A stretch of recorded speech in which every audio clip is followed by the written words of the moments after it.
안녕하세요. 저는 동네에서 하수구나 싱크대가 막혔을 때 도움을 드리는 작업자입니다. 제가 하는 일을 들으면 처음에는 다들 어떻게 그런 일을 하냐고 놀라는데요. 많은 분이 생각하시는 것처럼 물론 늘 악취를 가까이 하고 지저분한 오물과 이물질을 가까이 해야 하는 것은 사실이에요. 하지만 저는 원래부터 비위가 워낙 좋아서 그런 거에 대한 거부감이 별로 없었어요. 그러다 보니 처음 이 기술을 배우기 시작했을 때도 다들 젊은 사람들이 오래 할 만한 일은 아니라고 우려도 했지만 전혀 개의치 않았죠. 다들 얼마 못할 거라고 했어요. 제가 나이도 어린 편이었고 고생하고 잘한 티가 나지 않는다면서 이쪽 일 험하다고 진짜 할 수 있냐고 저를 가르쳐주던 선생님이자 선배님도 몇 번을 물어보고는 했어요. 현장에 데리고 나가실 때마다 이번 현장은 어떤데 아마 상황이 어느 정도일 거다. 진짜 괜찮은 거 맞냐고 하시면서 몇 번이나 물어보시고는 하셨는데요. 웬만하면 다른 사람들이 눈살을 찌푸리는 곳들도 저는 성격이 워낙 둔한 탓인지 별로 힘들어하지 않았어요. 나중에는 선생님이 그동안 자기가 가르쳤던 사람 중에 가장 무던하다며 후각이든 시각이든 혹시 어디 하나 고장난 것은 아니냐며 농담하고는 했어요. 우리 집은 아주 오래전, 그러니까 정말 저희 조상님의 조상님 때부터 장사했었다고 하는데요. 물건을 들고 이리저리 옮겨 다니던 보따리상, 상인부터 시작해서 대대손손 물건을 사고 파는 일들을 해왔어요. 그래서 저희 아버지께서는 저도 다른 가족들이 그랬던 것처럼 장사를 했으면 하는 마음이 있으셨는데요.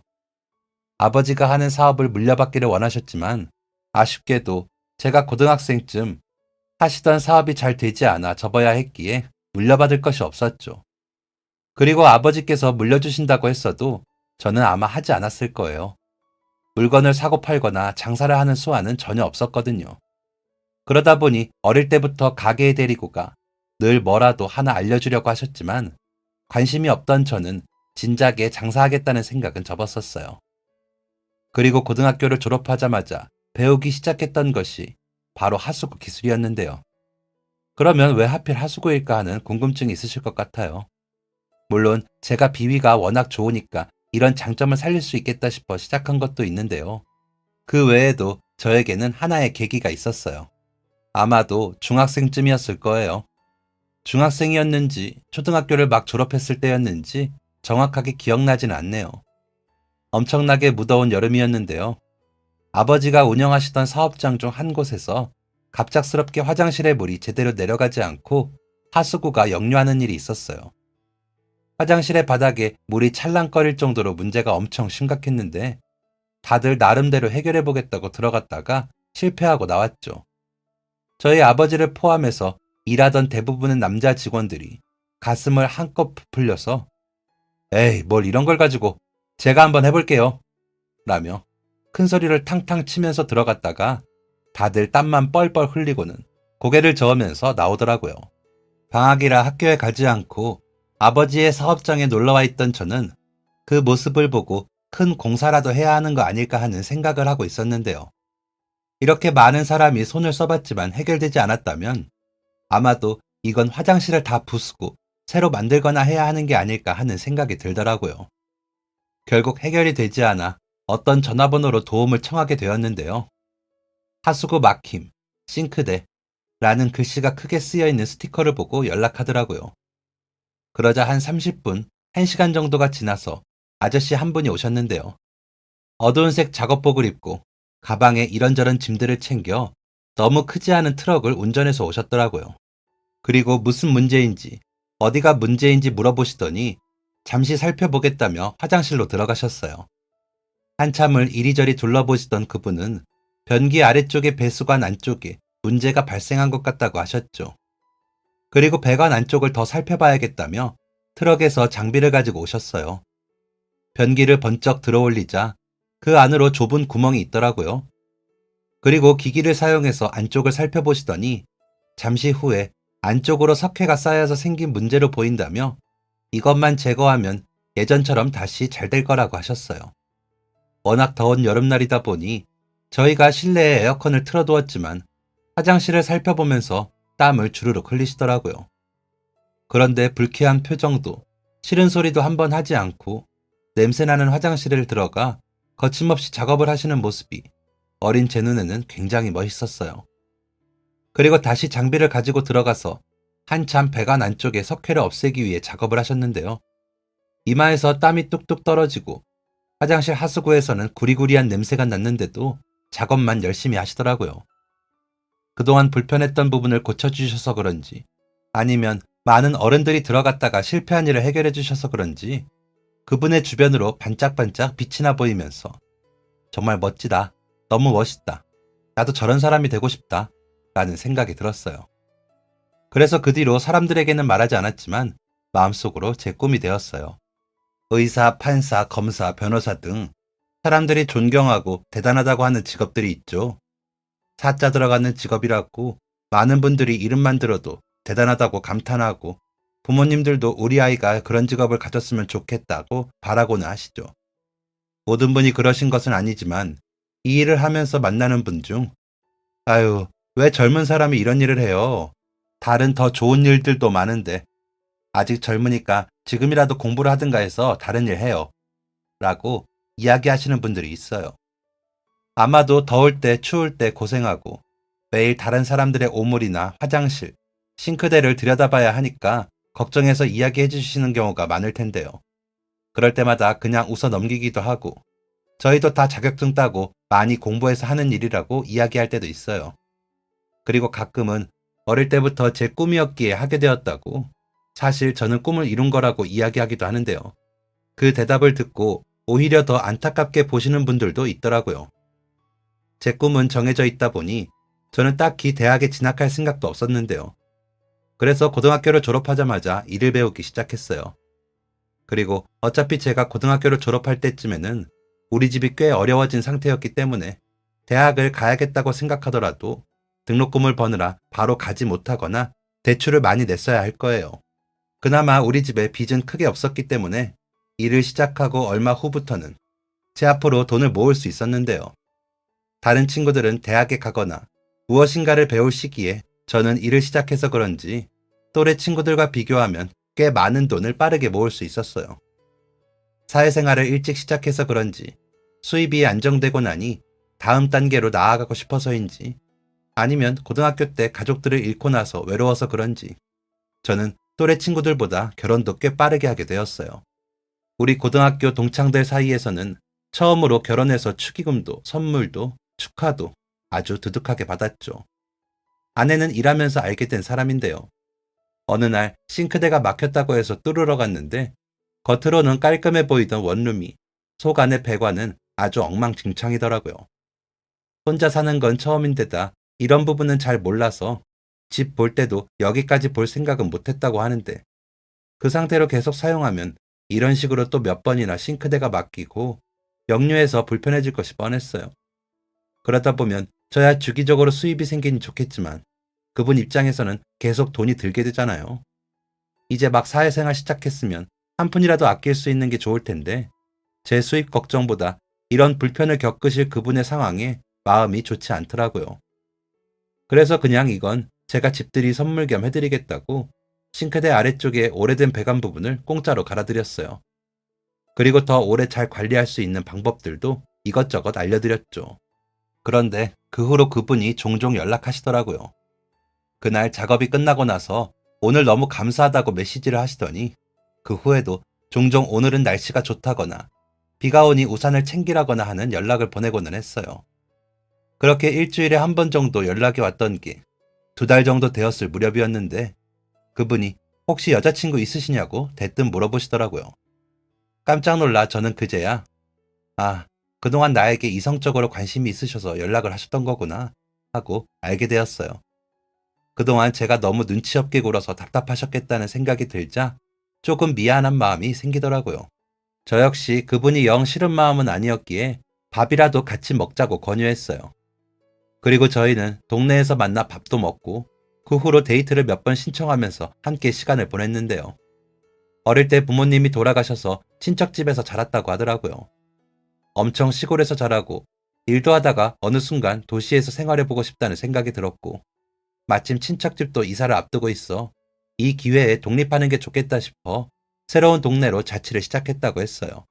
그분은 타지에서 와서 아는 사람이 별로 없었고, 저 역시도 동갑 친구들과 다르게 일을 시작하면서 공통점도 없고, 만날 시간도 다르다 보니 자연스럽게 멀어져 있던 터라 저희는 서로를 잘 이해하는 좋은 친구 사이가 되었어요.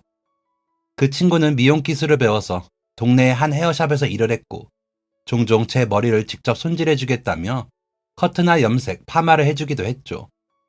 저희는 그렇게 가까이 지내면서 연애하다가 아직 이르기는 하지만 서로 좋아하고 둘 다 안정적인 일자리도 있고 안 될 게 뭐 있겠냐 하며 24살에 결혼했습니다. 그 친구는 고등학교 때부터 일해서 모아둔 돈이 꽤 있었기에 결혼하는데 별다른 어려움은 없었어요. 저희가 모아둔 돈으로 쓸 수 있는 만큼만 투자해 결혼식을 열었고, 저는 부모님으로부터 물려받은 작은 주택이 있었기에 집도 걱정이 없었죠. 조금 오래되고 낡기는 했지만 저희 부모님도 저도 관리를 워낙 잘해서 내부는 예쁘고 튼튼했어요. 이제 가정이 생겼으니 더 열심히 일하면서 돈을 벌었고 세상에 의지할 데가 없다고 생각했는데 가장 가까운 내 편이 생기니 훨씬 생활이 안정적으로 변하더라고요. 저희는 서로 의지하면서 쉬는 날에 함께 영화도 보고 여행도 다니고 이 세상에 혼자 남겨졌다는 외로움을 보듬어 주었어요. 그리고 결혼한 지 2년쯤 되었을 때 우리 가족에게는 또 다른 가족이 찾아왔어요. 결혼만으로도 세상이 이렇게나 행복한데 아이가 생긴다는 것은 어떤 것일까 싶더라고요. 아내도 빨리 자식을 낳고 가정을 꾸리고 싶다는 생각이 있었기에 저희는 망설임 없이 아이를 낳기로 결심했어요. 그리고 건강한 아들이 세상에 태어났어요. 아들이 태어나고 나니 세상 보는 눈이 완전히 달라졌어요. 어떤 풍경이든 아이가 있으니 훨씬 밝아 보이고 특별할 것 없다고 생각했던 우리 집도 아이가 있다는 것만으로 생기가 넘치는 듯 했어요. 결혼 후 아내도 저도 둘만으로 행복했지만 그 사이에 아들이 끼니 그 어떤 영화의 해피엔딩보다 행복해 보였죠. 하루 이틀 아들이 자라는 것을 보는 것만으로도 너무 행복했어요. 우리 부모님도 나를 이렇게 키웠겠다고 하는 생각도 들더라고요. 밥 먹는 것만 봐도 배부르다는 이야기를 많이 들었는데 그게 이런 거구나. 아들이 태어나고 실감할 수 있었어요. 행복이라는 말만으로는 이 모든 게 표현되지 않을 만큼 행복했어요. 하지만 제게 주어진 행복은 오래가지 않았어요. 그날은 아내가 아들에게 이전부터 가지고 싶어 하던 장난감을 사주겠다며 길을 나섰어요. 계속 사달라며 조르던 건데 생일 선물로 사주기로 한 거죠. 전날부터 아들은 신나서 집안을 통통 튀어다니고 아침에도 깨우기도 전에 눈을 번쩍 떠서는 유치원에 갈 준비를 했어요. 혼자서 유치원 갈 준비를 하는 아들을 보면서 저도 웃음이 나고 아내도 이럴 거면 매일 장난감을 사주러 가야겠다며 웃었죠. 오후에 제가 작업이 있던 탓에 아쉽지만 함께 가지는 못했어요. 대신 일찍 끝내고 올 테니 오늘 저녁은 아들이 좋아하는 피자를 먹으러 가자고 약속했죠. 유치원이 끝나고 나서 아내는 아들을 데리고 이제 장난감 가게를 갈 거라고 연락을 했어요. 저도 6시쯤에는 끝날 것 같다고 장난감 잘 사고 이따 피자집 앞에서 보자고 이야기하고 전화를 끊었죠. 그리고 6시가 조금 넘은 시간 퇴근하고 기다리고 있을 아내와 아들을 생각해 부랴부랴 전화했어요. 전화벨이 한참을 울리는데도 받지 않더라고요. 제가 조금 늦어서 먼저 가게에 가서 주문하고 있나 하는 생각이 들어서 차를 타고 가게로 향하던 길이었어요. 다시 아내 핸드폰으로 전화가 오길래 얼른 받았는데 전화기 건너편에는 낯선 목소리가 들려왔어요. 그 낯선 목소리는 병원 응급실이라며 아내와 아들이 이곳으로 호송되었다고 제가 보호자인지 아이 아버지인지 물어보며 얼른 오라고 했어요. 눈앞이 하얘지는데 눈을 벅벅 닦으면서 겨우겨우 병원에 도착했어요. 그리고 안쪽으로 들어가니 병원 안은 분주하고 정신이 없더라고요. 그리고 간호사분이 안내해 주신 곳으로 갔는데 거기에는 얼굴을 알아보기 힘든 아내와 피투성이가 된 아들이 누워 있었어요. 아무런 움직임도 없이 눈을 감은 채 말이죠. 이렇게 피가 많이 났다면 분명 아파서 울고불고 난리가 났을 게 뻔한데 아들은 얼굴을 찡그리지도 울고 있지도 않았어요. 아내 역시 아들이 저렇게 다쳤다면 일어나서 살펴보느라 정신이 없었을 텐데 침대 위 그저 가만히 누워 있었을 뿐이었죠. 그게 정말 이상했어요. 그리고 그 모습에 지금 모든 게 잘못됐다는 것이 느껴졌죠. 사망. 아내와 아들은 둘 다 사망했다고 했어요. 음주운전을 한 차량이 가게 안으로 밀고 들어왔고, 거기서 아내는 아들을 감싸며 차 밑으로 깔리고, 짧은 순간 필사적으로 아들을 감쌌지만 역시 차 밑에 깔려 사망하고 말았죠. 허탈했어요. 아내와 아들의 사망 소식을 들으며 가장 먼저 느낀 감정이었죠. 마침내 사랑하는 사람을 만나, 마침내 가장 예쁜 가족을 꾸려, 마침내 행복해졌는데, 세상에서 가장 예뻤던 제 그림이 모두 갈기갈기 찢어져 버렸죠. 너무 화가 나고 너무 슬퍼서 아무것도 할 수가 없었어요. 장례식장에 조문을 와주는 분들도 눈에 들어오지 않았어요. 다들 명복을 빈다며 좋은 곳에 갔을 거라고 위로했지만 제 귀에는 그냥 스쳐가는 바람소리가 될 뿐이었죠. 우리 가족에게 함께하는 것보다 더 좋은 곳이 어디 있을까? 한동안 저는 페인처럼 살았어요. 집안에 틀어박혀 세상과 단절하고 지낸 지 몇 주가 지날 무렵 아이가 뛰어놀던 마당에 앉아 두 사람을 그리워하다 도저히 이대로 살 수 없을 것 같아 집안의 문을 다 닫아두고 가스를 열어둔 채 가만히 누워 있었어요. 잠이 든 건지 의식을 잃은 건지 잠시 정신이 몽롱해지면서 꿈을 꿨어요. 꿈속에서 아내와 아이는 활짝 웃고 있었는데 예전과 같은 모습이었어요. 아내는 과자랑 주스를 챙겨 마당에 앉아서 우리 두 사람을 보고 있고 저는 아들을 데리고 할아버지와 아버지 때부터 내려받은 오래된 자동차의 이곳저곳을 손보고 있었죠. 이제는 동력을 움직이게 할 수 있는 장비들이 만들어지지 않아 운전을 할 수는 없지만 아들과 함께 언젠가 기술이 더 많이 발전하면 이 차도 움직일 수 있지 않을까 하는 상상을 하면서 차의 여기저기를 관리하고는 했죠. 아버지가 할아버지와 함께한 것처럼 저랑 아버지가 함께한 것처럼 저 역시 아들과 함께 오랜 손때가 묻은 그 차를 여기저기 만져주고는 했어요. 움직이지도 않는 차량에 운전석에 앉아 부릉부릉 운전하는 흉내를 내는 아들을 볼 때면 예쁘고 귀엽기도 하고 제가 어릴 때 아버지와 함께했던 시간이 떠오르기도 했죠. 그렇게 한참 놀고 있으면 아내는 간식 먹고 해 라고 이야기하며 다가와 자연스럽게 뒷문을 열고 타서는 기사님, 저는 공주님 성으로 데려다 주세요. 안전운전 부탁드려요. 하는 농담을 하고는 했어요. 그러면 저희 아들은 네, 예쁜 공주님 제가 데려다 드릴게요. 하고 대답했죠. 꿈속의 모습은 보통의 쉬는 날이었어요. 제가 늘 아이와 아내와 함께하던 그런 평범한 많은 날 중 하나. 언제나 있을 줄 알았던 일상이라 이 순간이 어쩌면 마지막일 수도 있다는 생각을 한 번도 해보지 않았던 그런 일상이었죠. 꿈속의 모습을 보는데 눈물이 주르르 흐르는 것 같았어요. 그리고 다시는 볼 수 없을 것 같았던 아내와 아이의 환하게 웃는 모습을 보게 되다니 꿈이라고 해도 너무 감사하게 느껴졌죠. 그렇게 아내와 아이의 모습을 한참을 눈에 담고 있는데 아이가 말했어요. 아빠, 우리는 이제 가야 해요. 공주님 성에는 엄마랑 둘만 갈 수 있거든요. 행복한 기억이라고만 생각했는데 아이와 아내를 보고 있는 저는 한참을 울고 있더라고요. 아이의 그 말에 이제 이 꿈도 끝이 나는구나 싶어 가슴이 먹먹해지면서 입 밖으로 토해낼 수 없는 울음이 가슴 가득 차올랐어요. 소리조차 낼 수 없을 만큼 심장이 아프다는 게 이런 거구나 느껴지는 울음이었죠. 다시 보니 아이와 아내는 환하게 웃으면서 괜찮다고 다 안다는 듯한 표정을 짓고 있었죠. 나 두 사람이 너무 보고 싶어 못 살겠어. 너무 보고 싶어서 못 견디겠어.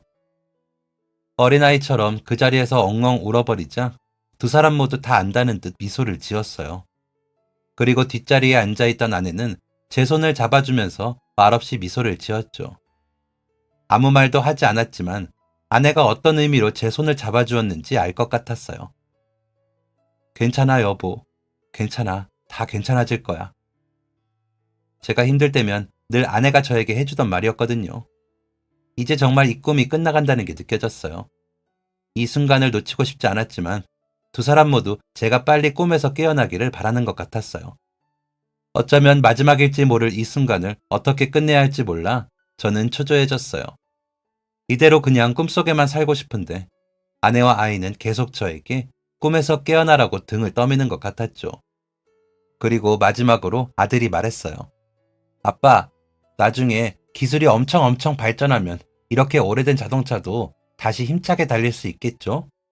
그러면 우리 그때 다시 만나요. 멋진 자동차 타고 엄마랑 저 데리러 오세요. 그때는 우리 같이 드라이브 가요. 마지막으로 아내와 아들의 손을 붙잡았어요.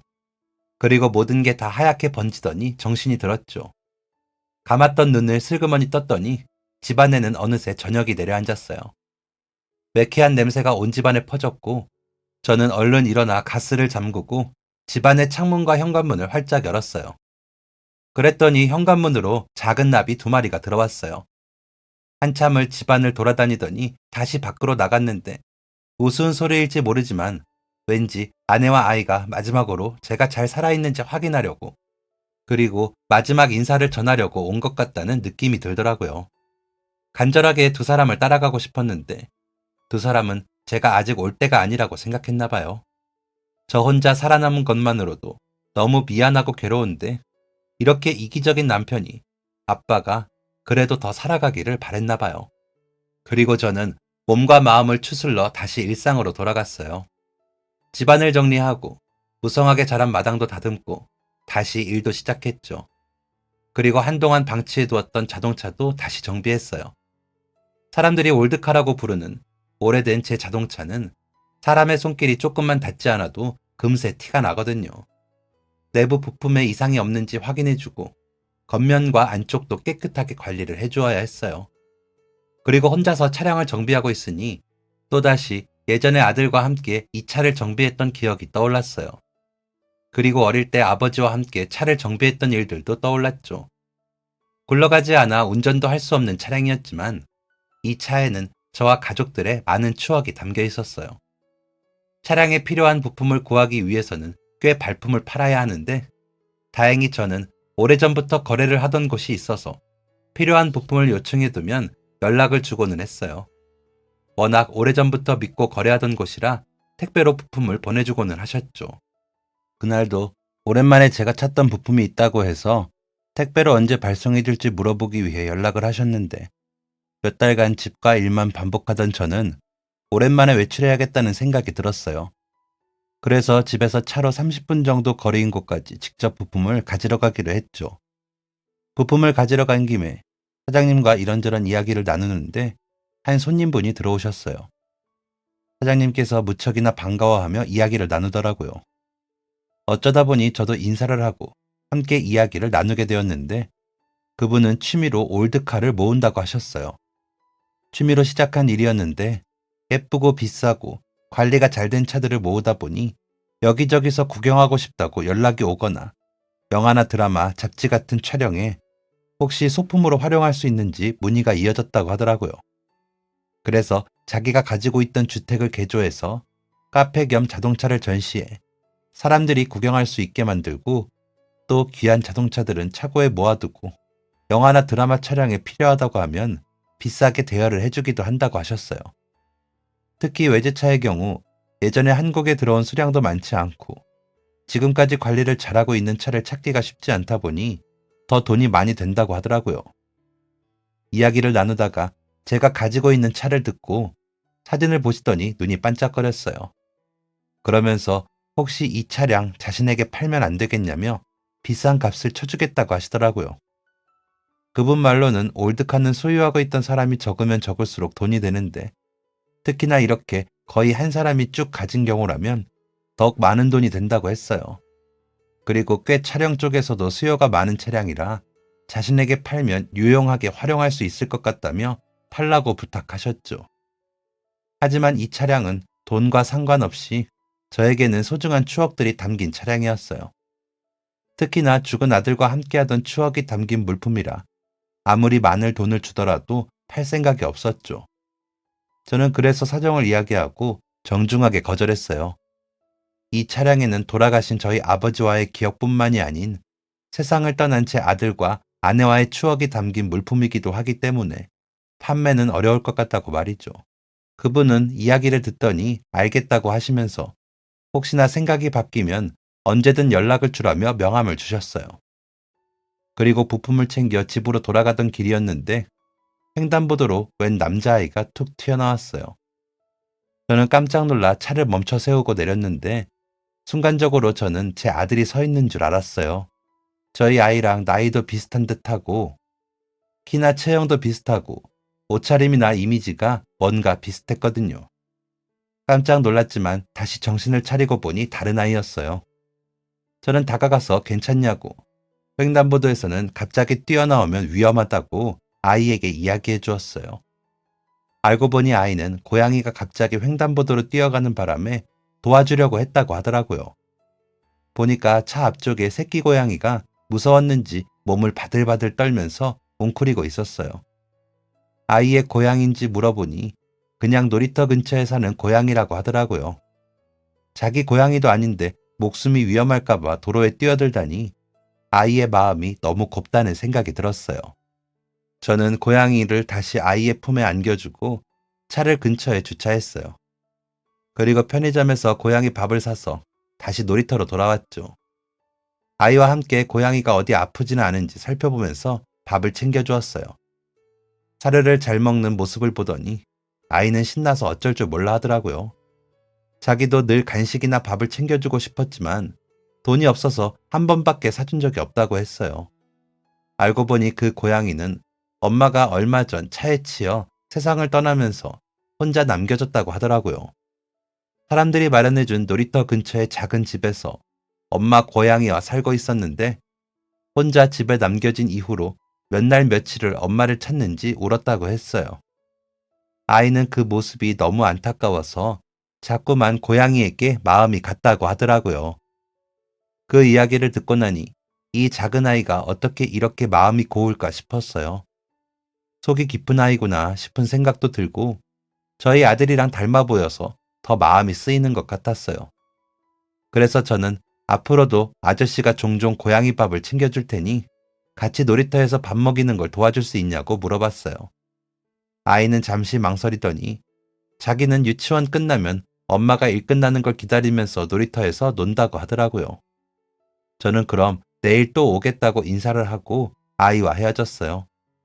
그리고 그 후부터 저는 아이와 함께 놀이터에서 시간을 보내며 고양이 밥도 챙겨주고 이런저런 이야기들도 나누고 가끔은 장난감을 가지고 와서 아이와 놀기도 했어요. 아들이랑 함께 하던 캐치볼을 챙겨 아이에게 물어보니 자기도 공놀이를 좋아한다면서 너무 신나하면서 같이 놀더라고요. 저희는 날이 더우면 앞에 편의점에서 아이스크림도 같이 사 먹고 근처 햄버거 가게에서 햄버거도 사서 놀이터에서 먹고 함께 보내는 시간이 늘어나면서 추억도 점점 늘어났어요. 어느새 저는 돗자리까지 사서 아이와 함께 놀이터에서 간식도 나누어 먹고 한쪽에서는 새끼 고양이의 밥도 주게 되었죠. 아이와 시간을 보내는 동안 아들 생각이 많이 났어요. 마치 아들과 미처 다 채우지 못한 추억들을 이렇게라도 보내는 것 같았어요. 생판 남의 아이였지만 아들과 닮아서 그런지 어딘가 모르게 정이 갔어요. 시간이 지나고 추억이 쌓일수록 마음도 깊어졌어요. 마치 제 아들 같은 생각이 들 정도로 저희는 어느새 부자 사이처럼 친해졌죠. 들어보니 아이도 아버지가 없다고 했어요. 자기가 4살쯤 아버지가 사고로 돌아가셨다고 하더라고요. 너무 어릴 때라 많은 기억이 나지 않지만 저랑 놀았던 것처럼 아버지가 야구공을 던져주고 자기가 잡아서 가져다 주었던 기억이 난다고 했어요. 이 놀이터에도 원래는 아버지랑 자주 왔던 곳이라 집에서 조금 떨어져 있는 곳이긴 하지만 얼마 있지 않은 아버지와의 기억을 잊어버리기 싫어서 매일 온다고 하더라고요. 아버지 이야기가 나올 때마다 엄마가 너무 슬퍼하는 것 같아 궁금한 게 있어도 제대로 물어볼 수 없다고 했어요. 그래서 늘 아버지에 대한 궁금증이나 그리움은 혼자만 간직한다고 하더라고요. 그 이야기를 들으니 뭔가 저랑 같은 아픔을 갖고 있다는 생각이 들었어요. 저에게는 아들이, 아이에게는 아버지가 없다는 공통점이 저희를 더욱 가깝게 만들어 주었어요. 어느새 아이와 함께 시간을 보낸 지도 반년이 훌쩍 넘었어요. 그날은 제가 일이 있어 아이에게 조금 늦게 놀이터로 간다고 이야기해 두었는데 서둘러서 놀이터로 도착해 보니 어디서 물벼락이라도 맞은 듯 얼굴에서 땀을 뚝뚝 흘리면서 한 여성분이 달려가고 있었어요. 그런데 제가 아는 사람이더라고요. 다급하게 달려온 그 여성분은 평소 제가 자주 가는 마트에 계산을 담당해주는 직원분이었어요. 주변을 다급하게 두리번거리는데 등에는 남자아이가 엎여 있었어요. 옷차림이나 머리 모양만 얼핏 봐도 저와 함께 놀던 그 아이인 걸 알겠더라고요. 저는 뛰어가서 무슨 일인지 물어봤고, 아이 어머니는 아이가 평소 질병을 앓고 있는데 그것 때문인지 쓰러졌다고 했어요. 오늘 일이 일찍 끝나 놀이터로 데리러 왔는데 쓰러져 있었다고 하더라고요. 저는 우선 제 차로 태워드리겠다고 하고 차에 타고 근처 응급실로 빠르게 달려갔어요. 바로 응급실에서 검사를 받기 위해 이송되었고 아이 어머니가 따라 들어갔죠. 그 사이 저는 자판기에서 물을 사서 자리로 돌아왔어요. 잠시 후 아이 어머니가 대기실로 나왔어요. 아이는 아직 검사 중이었고 의자에 두 손을 모으고 앉은 어머니에게 물을 내밀었어요. 저 아시냐고 마트에서 자주 봤다고 인사를 드렸죠. 그분도 아이가 어떤 아저씨에게 도움을 받은 후 놀이터에서 자주 만난다는 이야기를 들었는데 저일 줄 몰랐다고 하시더라고요. 맨날 마트에서만 봤었는데 이렇게 알게 됐다며 별 우연이 다 있는다고 대화를 나누었어요. 아이가 응급실에 있는 기분이 어떤지 저 역시 잘 알기에 마음을 안정시켜 주려고 일부러 횡설수설 떠들었어요. 어머니는 괜찮다고 말하며 아이를 데리고 빠르게 병원으로 데려와 주셔서 감사하다고 인사를 하더라고요. 119에 연락을 해야 하는데 너무 당황스러워 자기도 모르게 아이를 업고 뛰려고 했다고 하면서요. 저희는 검사를 기다리는 동안 이런저런 이야기를 나누었어요. 알고 보니 아이는 어릴 때부터 난치병을 앓고 있었어요. 최근 수술 대기 목록에 이름을 올려두었는데 아이 아버지가 사망하고 나서 경제적으로 형편이 많이 어려워진 터라 수술을 조금 미뤄둔 상태였다고 해요. 한 건물에서 경호일을 하던 아이 아버지는 제 아내와 아이가 세상을 떠난 것처럼 음주운전 차량이 차단기를 뚫고 달려와 덮치는 바람에 오랫동안 병원에서 치료를 받아야 했다고 했어요.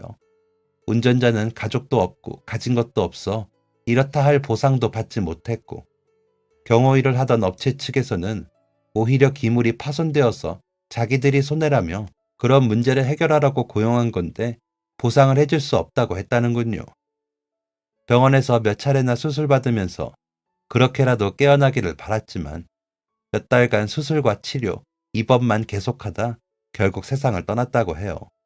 그러고 나니 남겨진 것은 병원비로 인한 빚이었고 아이가 가진 질병 때문에 치료받느라 계속해서 빚은 불어갔다고 해요. 죽은 남편도 아이 어머니도 주변에 도움받을 가족도 없었기에 그 빚과 생활의 부담감은 오롯이 자신의 몫으로 다가왔다고 했어요.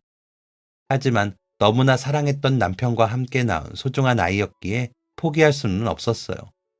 사랑하는 아이였기에 어떻게든 아프지 않게 해주고 싶고 건강하게 오래오래 살 수 있게 해주고 싶었죠. 그래서 열심히 일을 했지만 빚이 많다 보니 돈을 모으는 게 쉽지 않았어요. 그래도 어떻게든 수술비는 마련해주고 싶어 조금만 기다려달라고 병원에 양해를 구해둔 상태였죠. 그런 사연을 듣는 사이 아이는 검사가 끝나고 나왔어요. 다행히 별다른 이상은 없었고 날이 더워 급작스럽게 혈당이 떨어져 쓰러졌던 것 같다고 했어요. 그제서야 안심이 된 듯 아이 어머니는 안도의 한숨을 쉬었고 다시 의사 선생님과 이야기를 나누었어요.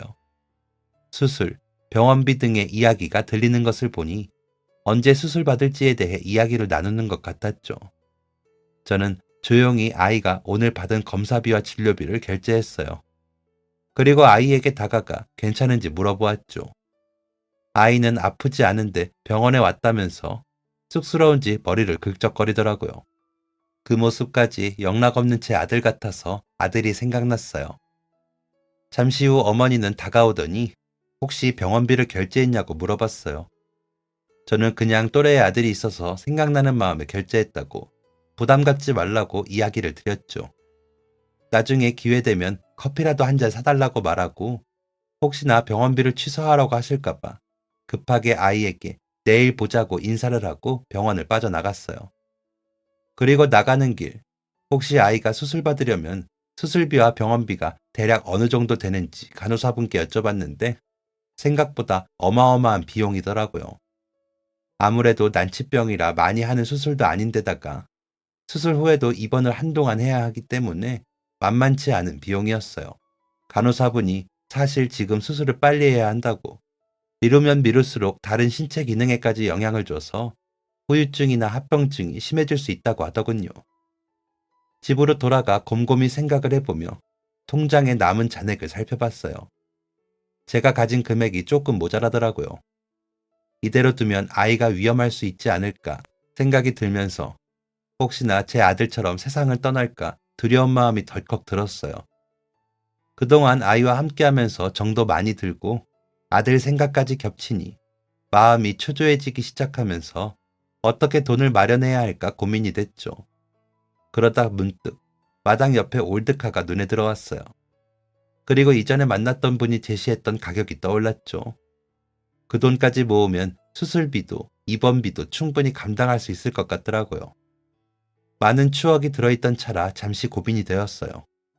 차 앞에 앉아 뚫어져라 바라보는데 추억도 소중하지만 생명이 더 중하다는 생각이 들더라고요.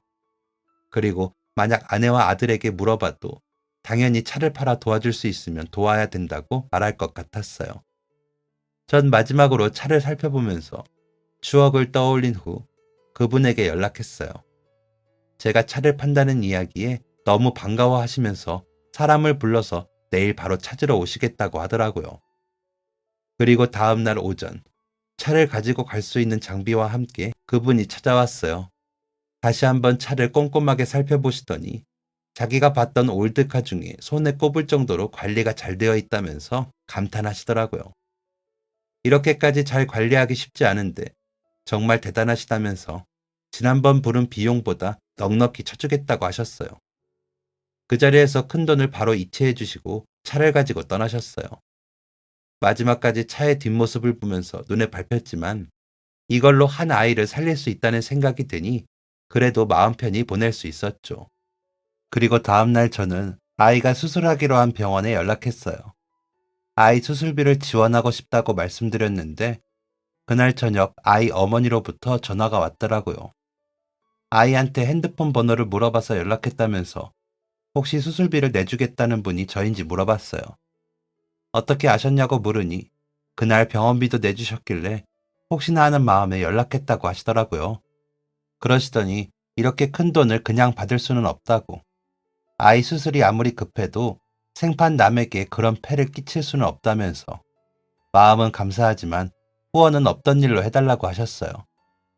저는 아이 어머니에게 만나서 이야기를 나누자고 말했고 저희는 다음날 아이와 함께 식사하기로 했어요. 그리고 식사 자리에서 제가 겪었던 일들을 이야기했어요. 아내와 아이가 불의의 사고로 세상을 떠났고 아드님이 제 아들과 너무나 닮은 데다가 함께 시간을 보내면서 떠난 아들을 다시 만나게 된 것 같아 너무 행복했다고요. 저와 함께 시간을 보내준 아드님에게 정말 고마워 이렇게라도 보답하고 싶었다고. 이미 아들을 떠나보낸 것만으로도 충분히 마음이 아팠는데 저 아이까지 잘못된다면 저는 정말 못 살 것 같다는 이야기도 덧붙였어요. 한참을 이야기를 들으며 그분은 눈물을 보이기도 하고 아이와의 추억을 이야기할 때는 웃기도 했죠.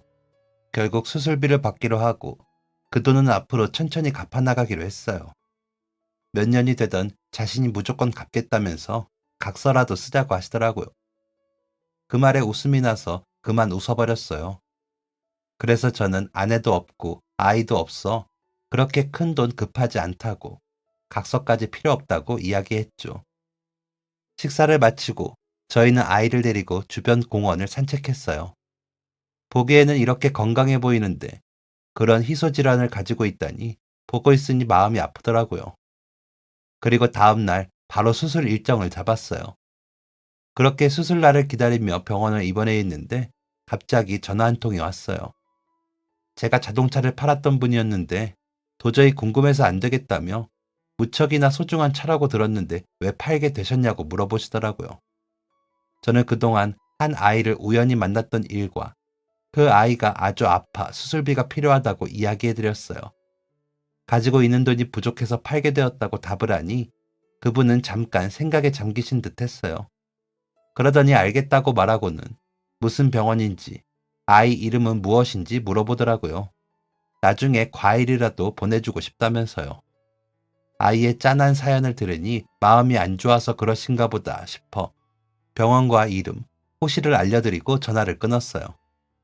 그런데 며칠 후 누군가 대문을 두드려 나가보니 집 앞에 제가 팔았던 차가 다시 와 있더라고요. 이게 무슨 일인가 싶어 얼른 그분에게 연락을 드렸어요. 그냥 차도 아니고 가족의 사연이 담긴 소중한 차량을 남의 아이를 위해서 팔겠다고 하는데 그걸 날름 가져가면 자기만 나쁜 사람이 되는 것 같다고 못 받겠다고 하시더라고요. 제가 곤란한 목소리를 내니 돈 걱정은 말라고도 하셨어요. 알고 보니 병원에 수술비도 내주시고 아이 치료를 위해 1인실까지 예약을 해주셨더라고요. 제가 아이를 위해 차까지 팔면서 발벗고 나선 것을 보고 자신은 그 정도 돈이 충분히 있는데도 취미에나 투자하고 다른 사람을 도우려고 하지 않은 모습이 부끄러워졌다고, 그래서 병원비를 모두 부담하겠다고 하셨어요. 너무 감사해서 저는 몇 번이나 보이지도 않는데 전화기를 들고 고개 숙여 인사를 드렸고, 아이 어머니에게도 이 사실을 알렸어요. 그리고 아이 어머니도 그분에게 다시 전화를 드려 너무 감사하다고, 이 돈은 앞으로 갚아나가겠다고 인사를 전했죠. 덕분에 아이는 무사히 수술을 받을 수 있었어요. 한동안 치료를 받으면서 경과를 지켜봐야 하지만 수술도 성공적이라고 하더군요. 이대로 쭉 경과가 좋으면 앞으로는 정기검사를 받으면서 관리만 해주면 된다고 했어요. 얼마 뒤 무사히 퇴원하고 저는 예전처럼 아이 엄마가 마트 일을 하는 동안 아이를 돌봐주었어요. 놀이터에서 키우던 새끼 고양이도 우리 집으로 와서 키우게 되었죠. 이제 아이가 마당에서 뛰어놀 일은 없다고 생각했는데 아이 엄마가 퇴근할 동안 아이를 집에서 봐주게 되면서 다시 우리 집 마당에 어린아이가 뛰어노는 모습을 볼 수 있게 되었어요. 그 모습을 보니 뭔가 가슴이 벅차오르더라고요. 그리고 예전에 아들과 함께한 것처럼 차량 정비하는 일도 같이 했어요. 같이라고는 해도 옆에서 수건 하나 들고 차를 닦거나 제가 정비하는 것을 보는 게 전부이긴 했지만요. 아이와 함께하는 시간이 길어지면서 아이 어머니와 함께하는 시간도 길어졌어요. 사랑하는 배우자를 잃고 아이라는 공통점이 있다 보니 저희는 빠르게 공감대를 형성하고 친해질 수 있었죠. 그렇게 지내다 보니 어느새 저희는 가족 같은 사람들이 되었어요. 그리고 이렇게 이왕 가족처럼 지낼 거 그냥 가족이 되자는 제 멋없는 프러포즈에 다행히도 좋다는 대답을 해주었죠. 얼마 후 저희는 결혼식을 올리게 되었는데 어차피 초대할 사람도 별로 없었기에 아이와 함께 해외여행을 다녀왔어요. 두 사람 다 처음 가는 해외여행이라 엄청 들떠하더라고요. 아이는 여건이 신기한지 잘 때도 품에 꼭 껴안고 잘 만큼 설레했어요. 가서 맛있는 것도 실컷 먹고 바다도 보고 수영도 잔뜩 했죠. 그 후 우리 집으로 들어와 다 같이 살게 되었어요. 이 소식을 듣고 자동차를 모으던 부자분께서 축의금이라면서 또 큰 돈을 덥석 주시더라고요. 안 그러셔도 된다고 했지만 일종의 투자라면서 받아달라고 하셨어요. 그리고 투자자님의 뜻에 따라 저는 가지고 있는 차량을 종종 촬영 의뢰가 들어오면 대여를 해주기 시작했는데요. 그분이 의뢰를 받으면 대여비를 저희 둘이 나누기로 했거든요. 저는 워낙 받은 게 많아 그냥 대여해드리겠다고 했지만 앞으로 아이 키우고 결혼 생활하려면 빚도 빨리 갚아야 하지 않냐면서 이렇게 해야 한다고 하시네요. 그리고 대신 그분이 가지고 있는 올드카의 관리가 필요할 때 종종 찾아가서 도움을 드리고 있는데요. 뭔가 부족한 것 같지만 그래도 나름 상부상조하고 있어요. 수술 받은 후 아이는 쑥쑥 잘 자라고 있고 저랑 아내는 함께 힘을 모아서 빚을 갚아나가는 중이에요. 같은 상처를 안고 있는 사람들끼리 만나게 된 만큼 서로의 상처에 대해 더 많이 이해할 수 있고 보듬어 줄 수 있는 듯한데요. 앞으로도 함께 힘을 합쳐 이 험한 세상을 더 힘차게 살아나가며 아이도 건강하게 잘 키워볼 테니 많이 응원해주세요. 지금까지 사연 들어주셔서 감사합니다. 사연이 재밌으셨다면 구독과 좋아요를 눌러주세요. 감사합니다. 안녕히 계세요.